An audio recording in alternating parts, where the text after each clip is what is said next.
സാറേ, ഞാൻ ഈ പോസ്റ്റ് ഓഫീസിലെ ഇൻഷുറൻസിനെ കുറിച്ച് അറിയാൻ വന്നതാണ്. നമുക്ക് അതിന്റെ ഡീറ്റെയിൽസ് പോസ്റ്റ് പറഞ്ഞുതരേ. ചേട്ടാ, നമ്മുടെ ഇൻഷുറൻസ് പോളിസിയുടെ ഡീറ്റെയിൽസ് ഒന്ന് സാറിന് പറഞ്ഞു കൊടുക്കാം. പറയാം. നിലവിൽ ഏതെങ്കിലും പ്ലാൻ ഉണ്ടോ? ഹെൽത്ത് പ്ലാൻ ഉണ്ടോ? ഇല്ല അല്ലേ? അപ്പോൾ 899 ഒരു പ്ലാൻ ഉണ്ട്. അത് ഏറ്റവും കൂടുതൽ ആളുകൾ എൻക്വയറി ചെയ്യുന്നൊരു പ്ലാനാണ്. നീവ ബൂപ്പയായിട്ട് ടൈപ്പ് ആയിട്ടാണ് അത് ചെയ്യുന്നത്. 899 രൂപയ്ക്ക് 15 ലക്ഷം രൂപയുടെ കവറേജ് കിട്ടും. അതൊരു ടോപ്പ് അപ്പ് പോളിസിയാണ്. ശരിക്കും പറഞ്ഞാൽ 2 ലക്ഷം രൂപ ഡിഡക്റ്റബിൾ ആണ്. 2 ലക്ഷം രൂപയുടെ പോളിസി ഏതെങ്കിലും കമ്പനിയുടെ ഉണ്ടെങ്കിൽ നമുക്ക് കംപ്ലീറ്റ് പൈസയും കിട്ടും. അല്ലെങ്കിൽ 2 ലക്ഷം രൂപ കഴിഞ്ഞിട്ട് വരുന്ന എമൗണ്ട് ആണ് കിട്ടുള്ളൂ. 2 ലക്ഷം രൂപ ഡിഡക്റ്റബിൾ ആയിരിക്കും.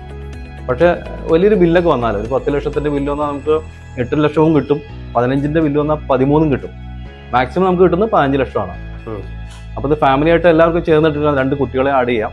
2 ലക്ഷം രൂപ വരെ കവറേജ് കിട്ടുന്ന ബജാജിന്റെ വേറൊരു പ്ലാനുണ്ട്. അത് കൊടുക്കുകയാണെങ്കിൽ കംപ്ലീറ്റ് പൈസയും കിട്ടും. അത് വെളിയിൽ നിന്ന് നമ്മൾ മറ്റ് കമ്പനികളായിട്ട് കമ്പയർ ചെയ്യുമ്പോൾ വളരെ റേറ്റ് കുറവായിരിക്കും. അപ്പോൾ ആദ്യം ഇവിടെ നിന്ന് അക്കൗണ്ട് ഓപ്പൺ ചെയ്യണം. 899 രൂപയ്ക്ക് 15 ലക്ഷം രൂപയുടെ ഇൻഷുറൻസ് കവറേജ് ലഭിക്കും. ഇന്ന് തന്നെ അടുത്തുള്ള പോസ്റ്റ് ഓഫീസുമായി ബന്ധപ്പെടുക.